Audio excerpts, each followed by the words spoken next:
আসসালামু আলাইকুম। তো আজকে আমরা মূলত যে বিষয়টা নিয়ে আলোচনা করব সেটা হচ্ছে এবার প্রাথমিক সহকারী শিক্ষক নিয়োগ পরীক্ষায় মূলত কত নম্বর পেলে আপনি চাকরিটা পাবেন একদম নিশ্চিতভাবে বা সম্ভাব্য একটা নম্বর বলাই চলে।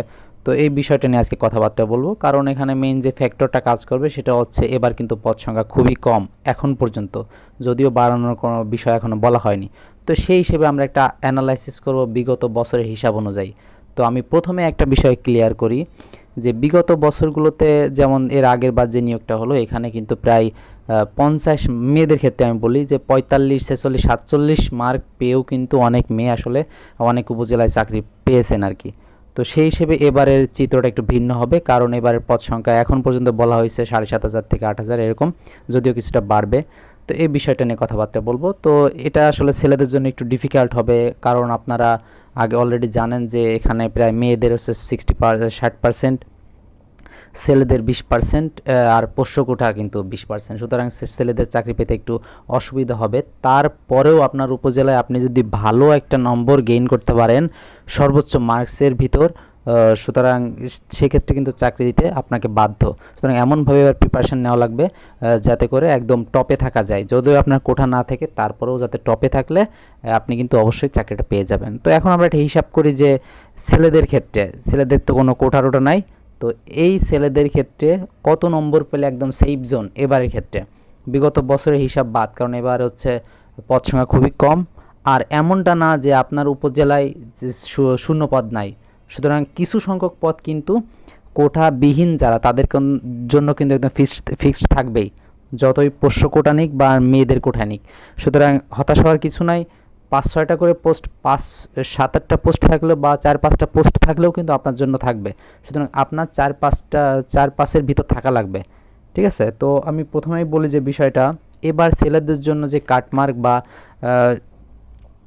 যে নাম্বারটা হলে মূলত লিখিত পরীক্ষায় যে নম্বরটা হলে মূলত আপনি চাকরিটা পেতে পারেন বা ভাইবার জন্য ডাক পেতে পারেন, এই বিষয়টা ক্লিয়ার করি।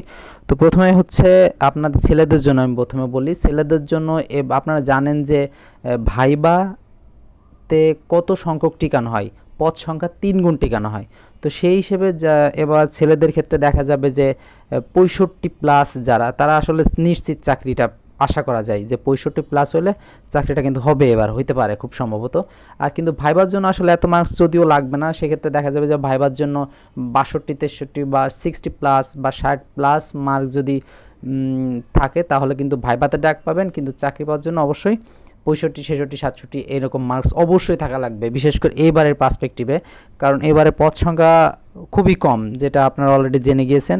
যদি আমার বিগত ভিডিওতে আমি বলে দিয়েছি যে পদ সংখ্যা বাড়ানো হবে, এটা অনেক যুক্তিসঙ্গত কারণ কিন্তু আমি তুলে ধরেছি।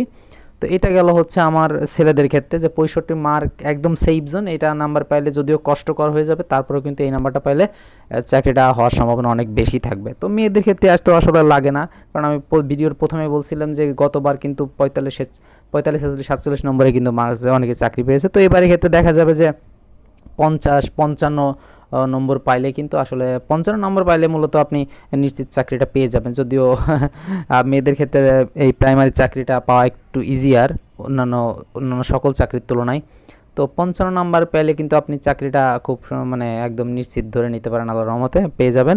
সেক্ষেত্রে 55+ মার্ক রাখার চেষ্টা করবেন ছেলেরা, মেয়েরা বিশেষ করে। তো টার্গেট রাখবেন 60+, আপনিও 60+ টার্গেট রাখবেন মেয়েরা, যাতে করে একদম নিশ্চিত থাকেন। কিন্তু ভাইবার জন্য আপনার এত লাগবে না, কারণ ভাইবাতে আপনার অনেক আসলে আপনি ডাক পাবেন, কম নাম্বারে ডাক পাইতে পারেন। সেক্ষেত্রে দেখা যাবে যে 50, 48 থেকে 50 এই রেঞ্জের নাম্বার পাইলে কিন্তু ভাইবার জন্য আপনি ডাক পাবেন অবশ্যই। তো এবার যেহেতু পদ সংখ্যা একটু কম, সুতরাং 50+ মার্ক পাইলে কিন্তু ভাইবার জন্য ডাক পাবেন, কিন্তু চাকরি পাওয়ার জন্য অবশ্যই আপনাকে 55+ মার্ক কিন্তু পাওয়া লাগবে এবার। তো আশা করি বিষয়টা বুঝতে পারছেন যে এবার পদ সংখ্যা যেহেতু কম, সুতরাং এই বিষয়টার জন্য আসলে এরকম নাম্বারের ভ্যারিয়েশন। তো আপনার এখনও যেহেতু সময় পাচ্ছেন, আপনারা এই সময়টাকে অবশ্যই কাজে লাগাবেন।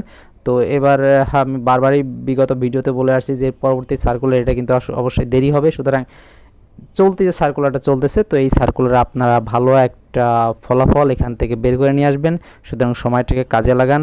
তো একটা কথা দিয়ে শেষ করি যে আসলে সময় কিন্তু দেখা যায় না।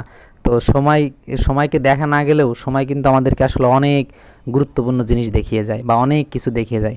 সুতরাং সময়টাকে কাজে লাগান, সময় আপনাকে ভালো কিছু দেখে দেবে ইনশাআল্লাহ। তো সবাই ভালো থাকবেন, সুস্থ থাকবেন। হ্যাঁ, আল্লাহ অবশ্যই আপনাদের ভালো রাখবেন, সুস্থ রাখবেন, এই কামনাই করি আল্লাহর কাছে। আরেকটা বিষয়, সেটা হচ্ছে আমাদের চ্যানেলটা আপনারা জানেন যে খুব ছোট একটা চ্যানেল, সুতরাং আপনাদের কাছে অনুরোধ থাকবে যারা চাকরি প্রত্যাশী ভাই এবং বোনেরা আছেন, অবশ্যই অবশ্যই আমাদের এই চ্যানেলটি সাবস্ক্রাইব করে পাশে থাকা বেল আইকনটা প্রেস করে দিবেন। যদি সম্ভব হয় ভিডিওটা শেয়ার করে দিবেন যারা আপনার বন্ধু বা বান্ধবী আছেন, তো যাতে করে তারা উপকৃত হয় চাকরির সমস্ত আপডেট সবার আগে পাওয়ার জন্য। ধন্যবাদ সবাইকে।